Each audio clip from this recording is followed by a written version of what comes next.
Hello my dear, magnificent, beautiful friends! Am I doing YouTube right? Am I pleasant enough? You needy scoundrels! Welcome to my newest Skyrim build. This time we have a rogue build, or more like a duelist, with some creative views of the pickpocket skill, capable of smart and graceful fencing. I've been meaning to make a duelist build with Vokrii perk overhaul for years now, and also to make a Jack Sparrow build.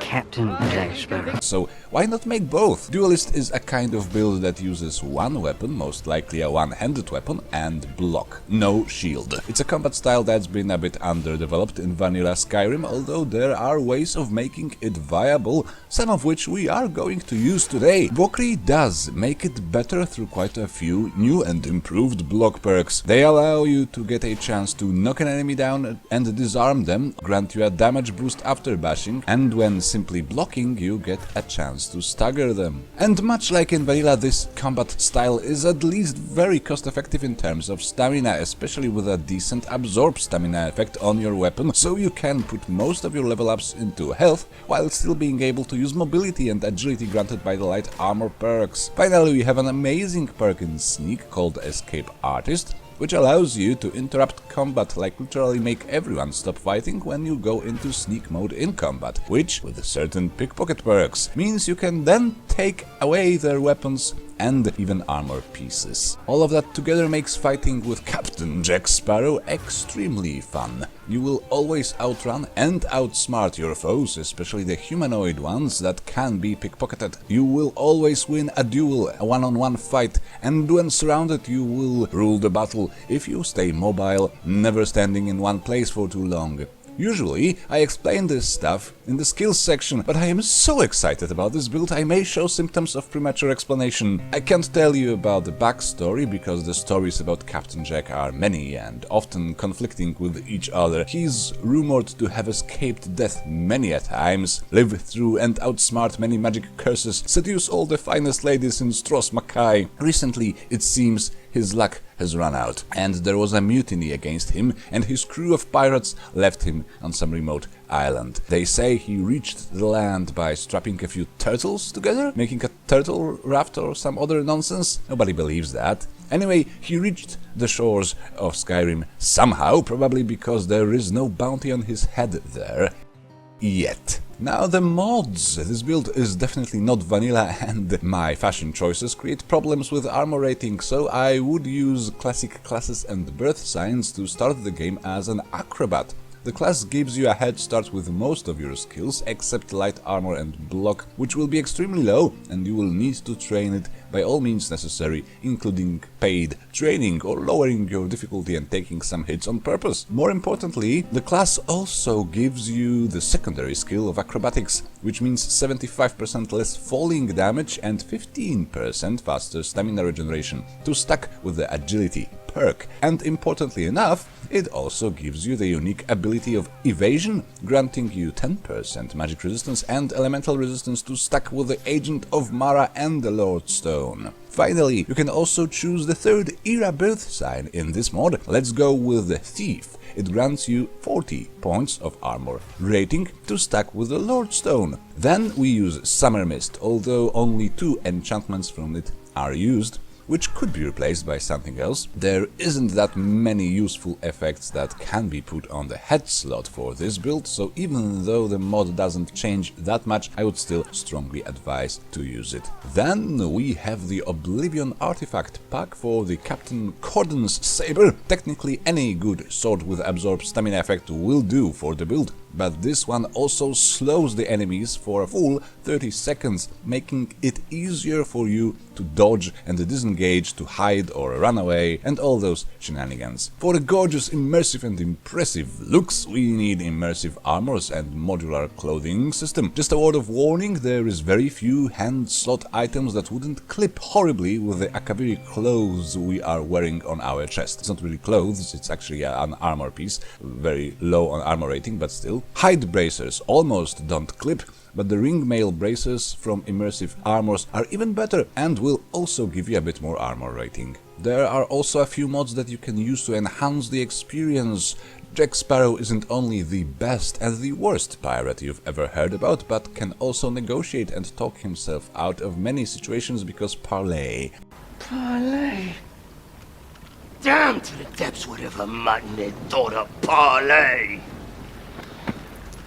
That would be the French. Immersive Speechcraft has a few neat tricks for you. You can, for example, use the voice of the Emperor to calm down, say, forsworn Briarhearts, and then intimidate them to hand over their Briarhearts, therefore killing them without a single swing of your saber. As a little cherry on top, we have the less boring alcohol mod, which will change the effects of alcoholic beverages in your game. They won't be as powerful as a cup of tea can be in some other mods, but at least they will be more diverse in their effects. Spiced wine, for instance, can give you 30% better prices, and Honing Brew Mead will make your blocking a tad more effective. Mustay can grant you 20% frost resistance, so that's nice because we do need to protect our stamina. Unfortunately, there is no super powerful rum in the mod, because, well, I guess the rum is always gone. Shiver me timbers, this video may get long because we are only now talking about the attributes and race and stuff. You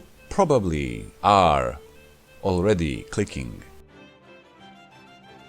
away. At any rate, the attribute spread is 4-to-1 health to stamina, which is only feasible with an absorb stamina effect on your weapon. If you want something else, you will need to go 3-to-2 and also rethink the enchantments on your armor. You may need some fortified stamina and stamina regen. The standing stone, as mentioned, is the Lord. Yes, Atronach stone with the Atronach birth sign from Classic Classes and Birthsigns would be better. I can't see a good enough reason to go there, not in the source material or roleplay. At least the magic resistance can be explained by Captain Jack being a victim and a survivor of quite a few magical curses.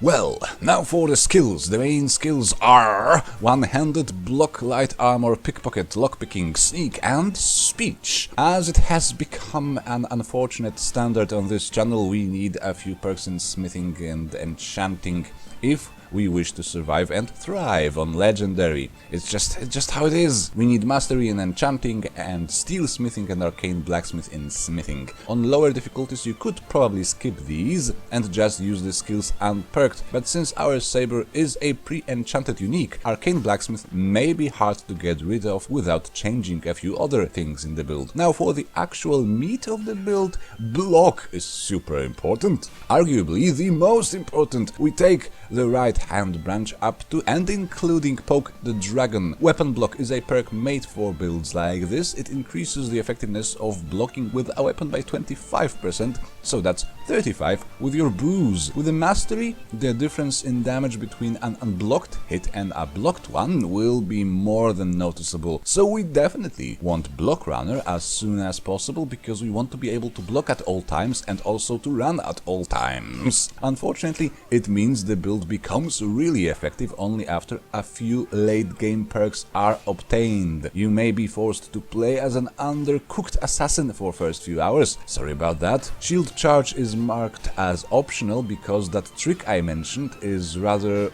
well, it is very satisfying but annoying to pull off. Still, shield charging without a shield has allowed me to escape some sticky situations when I was surrounded, and it looks funny enough for a Jack Sparrow playthrough. And then we want the bashing perks, with both ranks of Deadly Bash to stack with Fortified Bashing enchantment. Mocking Blow gives you a buff to damage against a target of your previous power bash. And as always, the Dragon Tail perk giving you a chance to disarm and hurl away enemies if you bash to interrupt their power attack is gorgeous and useful against most things, and another reason to consider shield charge optional. The entire tree will give you a lot of crowd control with an endless stream of damage buffs, staggers and flying enemies, while light armor will take care of your mobility. In light armor we go up the middle branch up to light armor training and the right hand branch up to the evasive sprint. We can skip untouchable this time around. We don't need any more speed increases when we slow down enemies with each hit. Evasive sprint though, we need badly, because we sprint all the time and because we have both the armor rating and magic resistance at the upper end of mediocre. Keep halving the incoming damage by sprinting and you will just feel much better. Needless to say, agility must be taken ASAP. With our attribute spread and enchantments, getting any extra stamina regeneration will be very valuable. Now to state a few more obvious things, we want all the sword perks and all the power attack perks in one-handed. We should skip one rank of the overpowering assault, as this build is already very perk hungry. Victory Rush can be skipped without much issues. To state even more obvious, Crater Maker and Disarming Slash will absolutely complete the swashbuckler feel of the build, allowing you to disarm and knock down your enemies pretty much at will, as you do it with power attacks, and stamina absorption means endless power attacks. We have two main goals to achieve with the sneak perks: the dodge roll to briefly ignore all damage when rolling, and the deliciously broken escape artist, which we want for many reasons, like to actually escape with ease, but also to be able to land some sneak attacks mid-combat, but also for the wonderful combo with a perfect touch perk in Pickpocket. Before we talk about the combo, let's look at the Pickpocket perks. Yes, it's going to be a long grind towards the perfect touch. Not that the perks we pick along the way will be useless. Captain Jack Sparrow is actually good at acquiring little objects without it being noticed. What was that? But yes, the combo. Welcome to yet another episode of abusing the escape artist perk until all NPCs are humiliated and no hope is left for them. It turns out, when you have both the perfect touch and the escape artist perks, you can take all the items off your humanoid enemies even in the middle of combat. Well, crouching with Escape Artist will actually interrupt any ongoing combat and make all your enemies completely unaware of you for a split second. This means that if you activate an enemy right as you crouch, you should get access to all their inventory, including currently equipped weapons, and all their worn armor. It won't work if you are extremely close to them, they simply won't lose the sight of you for long enough, but if you step back before crouching, or if you can get behind them with a sideways power attack, or when they are slowly getting up from the ground because you just knocked them down, this trick should work much more reliably. This turns most fights against men and mer into a rather enjoyable stress-free experience. Well, unless they can cast spells, in which case you should probably stay hidden or keep them stun-locked with power attacks and bashes. Still, there is enough enemies that will look like complete mumbling, stumbling fools thanks to the Escape Artist perfect touch combo. Now, practicing our pickpocket skill will yield an awful lot of valuable stolen items, and definitely I don't think Captain Jack would join any guilds or organizations just to get access to the fences, so let's go for the fence perk in speech via the fastest possible route. This skill will also be very helpful early game, as we are definitely in need of buying some filled soul gems and as many elemental resistance potions as we can. We don't do alchemy, and catching souls would seem extremely off roleplay, so yes, go shopping at every available opportunity. Also, we should have a few perks in speech for just general roleplay reasons. Jack Sparrow is a bit of a silver-tongued rascal.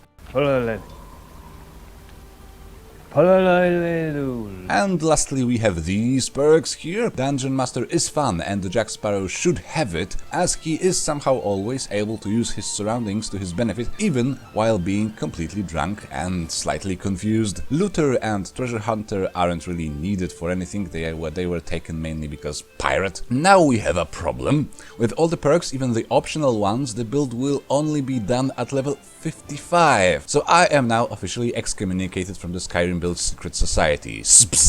Even without the optionals, it's 51, not perfect 50.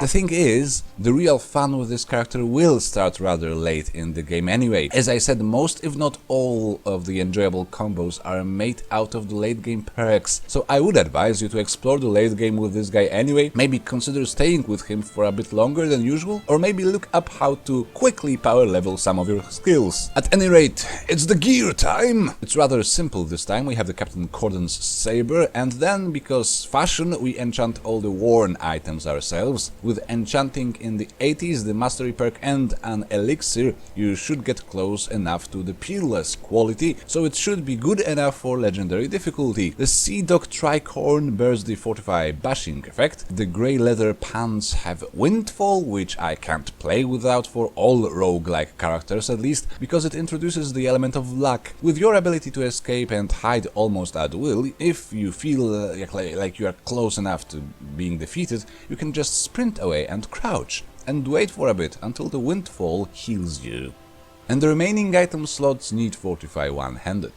On easier difficulty levels, you may consider replacing one or two with Fortify Stamina and Magic Resistance. Obviously, this is the end game set. Early game, you definitely need to think of some Fortify Sneak and Fortify Stamina. You should perhaps also carry some Frost and Fire Resistance items in case of dragons. And enough said, the build requires a bit of patience and is not perfect against spellcasters or dragons. The latter needs to be offset by buying as many protective and healing potions as you can. The former isn't really a problem. What, are you in a hurry? Do you need to make a build video for the next weekend or something? Is someone judging you by the number of Skyrim characters you played? And if so, are they attractive? And if yes, can I have their number? Anyway, all good things must come to an end, and so must this video. Remember to comment, like, share and subscribe. You may also consider giving me money. There's a link in the description and at the end screen. This is getting ridiculous. It's like an ever-growing list of chores. Subscribe, ring the bell, take out your credit card, give a tip, copy and link, paste it somewhere, and then just promote me for free and give me money. It's like you guys are my freaking marketing department, except I beg you for money. This is wrong. This is silly. Just stop it. Like how much work should they do to promote me? It's a YouTube video. It's not Ingmar Bergman movie.